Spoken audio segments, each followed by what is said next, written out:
Existe uma dúvida imensa, uma indagação no meio cristão em geral e principalmente no meio da nossa irmandade da Congregação Cristã no Brasil, que é sobre Hebreus capítulo 6 e Hebreus capítulo 10, que fala de pessoas que provaram os dons celestiais, que foram iluminados por Deus e depois caíram, e para estes não resta mais sacrifício, porque de novo crucificam o Filho de Deus. E muitos irmãos da Congregação Cristã no Brasil aplicam este texto para pessoas que caíram em pecados de conotação sexual, como adultério, fornicação e outros pecados ilícitos. Só que estes dois textos não falam sobre esses tipos de pecados. É um contexto totalmente diferente, é um outro cenário.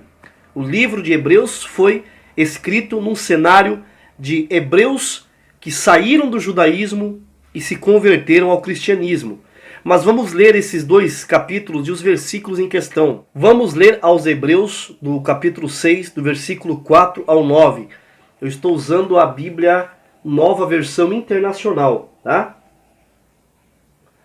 Ora, para aqueles que uma vez foram iluminados, provaram o dom celestial, tornaram-se participantes do Espírito Santo, experimentaram a bondade da palavra de Deus e os poderes da era que há de vir, e caíram, é impossível que sejam reconduzidos ao arrependimento, pois para si mesmos estão crucificando de novo o Filho de Deus, sujeitando-o à desonra pública. Vamos ler aos Hebreus do capítulo 10, do versículo 26 ao 28. Se continuarmos a pecar deliberadamente depois que recebemos o conhecimento da verdade, já não resta sacrifício pelos pecados, mas tão somente uma terrível expectativa de juízo e de fogo intenso, que consumirá os inimigos de Deus. Tá bom, mas para quem se aplica estes versículos, todo este texto? Quem são essas pessoas que caíram da fé, que pecam deliberadamente e não resta mais sacrifício pelos seus pecados, ou seja, não tem mais perdão? O grande problema que eu sempre falo aqui no canal, principalmente no nosso meio, na CCB, os irmãos leem versículos fora do contexto. As pessoas leem fora do contexto original que está ali no capítulo. Aí muitos dizem, a Bíblia tem que ser lida não na letra, mas no espírito. Eu concordo. A pessoa tem que ser revestida e iluminada pelo Espírito Santo para poder ler as Escrituras. Mas não é porque a Bíblia tem que ser lida pelo Espírito que você vai pegar a Bíblia e vai ler a Bíblia, vai folhear a Bíblia e ler de qualquer jeito. Você lê a Bíblia e da maneira que você lê o que vem na sua cabeça, você sai falando algo que a Bíblia não diz. A pessoa abre a Bíblia e lê a Bíblia e entende da maneira que ele lê. Só que a pessoa não sabe que atrás de um capítulo, de um texto, existe um contexto, existe um cenário histórico, existe uma linguística.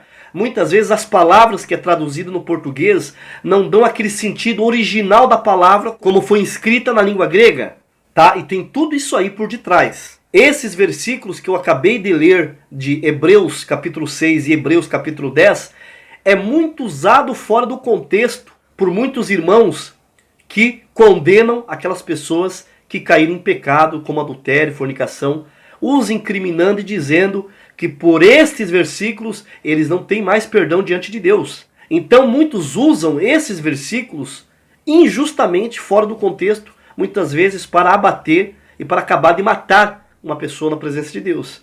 Para você entender um texto das Escrituras, existem algumas regras básicas. Regras que devem ser empregadas na hora da leitura. Para você conseguir interpretar um texto bíblico, você tem que entender que existe um cenário por detrás. A Bíblia, ela se explica por si mesma. Ela se harmoniza e se interpreta por si só. Você de forma alguma pode colocar a sua intenção própria na interpretação do texto. Por isso que quando alguém aprende algo errado a respeito das Escrituras, e você se depara com um conceito diferente, com uma interpretação diferente, você deve procurar se desarmar daquele conhecimento que você aprendeu e procurar assistir ou ver aquela outra interpretação com o coração e não com a emoção, para que você possa entrar num consenso bíblico e ver se essa interpretação ela se sustenta com a própria Bíblia. É por isso que em 2 Pedro, no capítulo 1, versículo 20, diz que nenhuma profecia das Escrituras é de particular interpretação. E no caso do contexto do livro de Hebreus, você pode pesquisar aqui no Google, pesquise qual o contexto do livro aos Hebreus. Olhe bem, o livro de Hebreus, o autor é desconhecido. O livro foi escrito para hebreus, judeus. Judeus crentes, cristãos convertidos a Cristo, que estavam caindo na presença de Deus. Mas caindo como? De que maneira esses judeus estavam caindo da fé? Para sua surpresa, não era caindo em fornicação ou adultério, caindo em algo muito pior que isso, algo que não tem perdão. Eles estavam voltando aos rituais do judaísmo, voltando a sacrificar animais. Leia todo o contexto do capítulo 10 aos Hebreus. Eles estavam abandonando o cristianismo, deixando de ser crentes para fugirem e escaparem das perseguições, da grande perseguição que cada vez mais aumentava contra eles. Esses judeus desviados estavam se unindo a outros judeus que não tinham sido convertidos, e estavam zombando, escarnecendo o nome do Filho de Deus. Esses judeus não criam no Senhor Jesus, outros deixaram de crer no Senhor Jesus e tinha Jesus Cristo como um impostor, dizendo que Jesus não era Filho de Deus. Eles diziam que a consequência da morte de Cristo era porque ele era mesmo um bandido, visto que ele foi crucificado no meio de 2 ladrões. Então, sem dúvidas, estes textos, ou todo o livro de Hebreus, foi direcionado a judeus apóstatas da fé, que abandonaram a fé cristã e retornaram ao judaísmo. Você vê no capítulo 10 de Hebreus o autor dizendo que os sacrifícios repetitivos de animais não teve relevância alguma, que os sacrifícios anuais que eram feitos pelos sacerdotes ao povo não foram suficientes, e que Jesus Cristo, dando o seu corpo, derramando o seu sangue, em um único sacrifício, santificou e purificou todos aqueles que creem no seu nome uma única vez. Um único sacrifício teve o poder de purificar toda a humanidade, todos aqueles que venham a crer no nome do Senhor Jesus. Nós vemos em Hebreus 10, 25, o autor pedindo para que eles não parassem de congregar, não deixassem de se reunir como igreja, como estava sendo o costume de muitos, que ficassem unidos, encorajando uns aos outros. Estavam deixando de se ajuntar e voltando às práticas do judaísmo.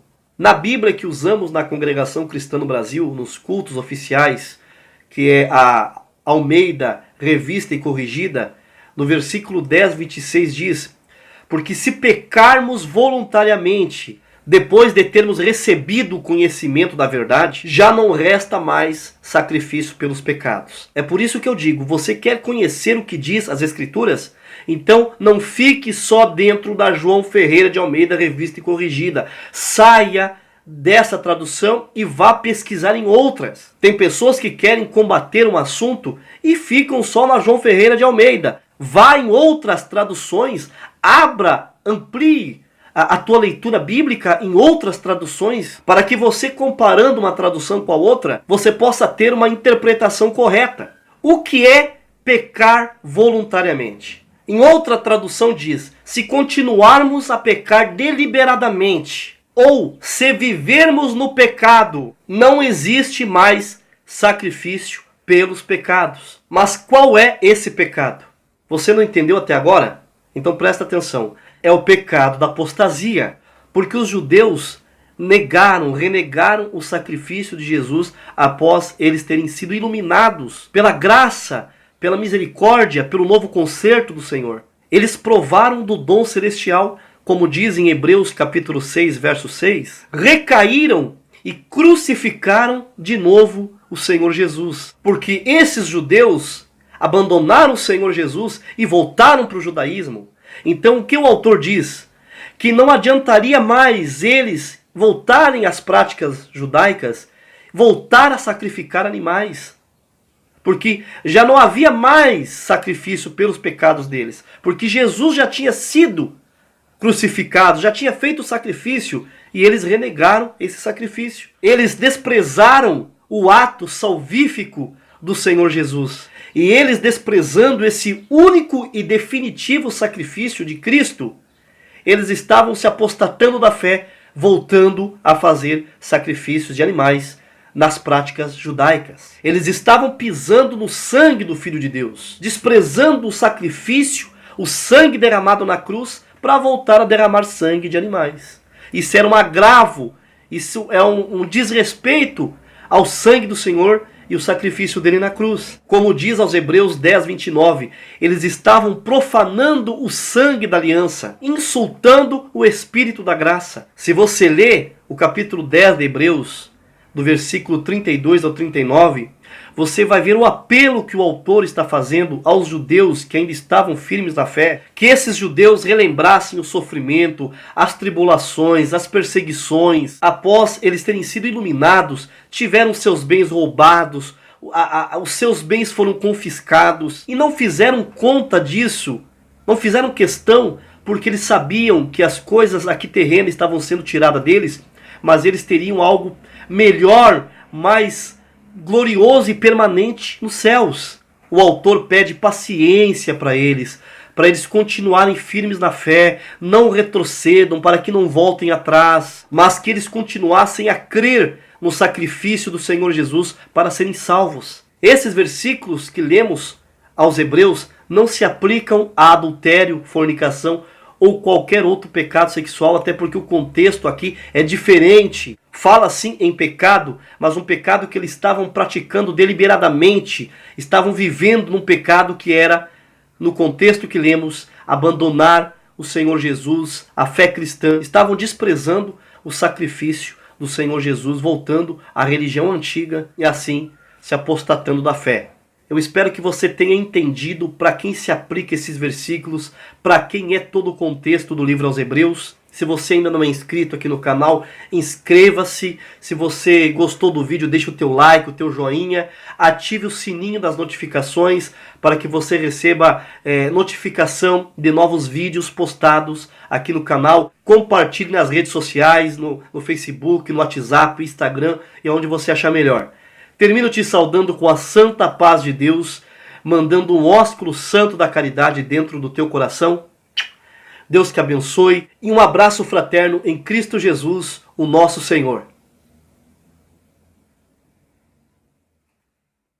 Antes de acabar esse vídeo, eu tenho uma dica para te dar. Presta atenção nessas dicas que o nosso irmão Clayton Leite vai passar para você. A paz de Deus, tudo bem com você? Eu sou o Clayton Leite e a fim de tentar te ajudar, eu fiz um vídeo falando como aumentar o seu score. Se você já tentou fazer um financiamento e foi negado, ou se você precisa daquele cartão de crédito, acesse o link aqui na descrição, veja o vídeo completo, que é uma forma comprovada, gratuita que eu disponibilizei para você ver de uma vez por todas de como aumentar o seu score e conseguir o financiamento ou o cartão de crédito que você tanto deseja. Deus te abençoe grandemente e aproveita, inscreva-se no canal para você não perder nenhum vídeo, nenhuma dica que vai te ajudar. Até o próximo vídeo.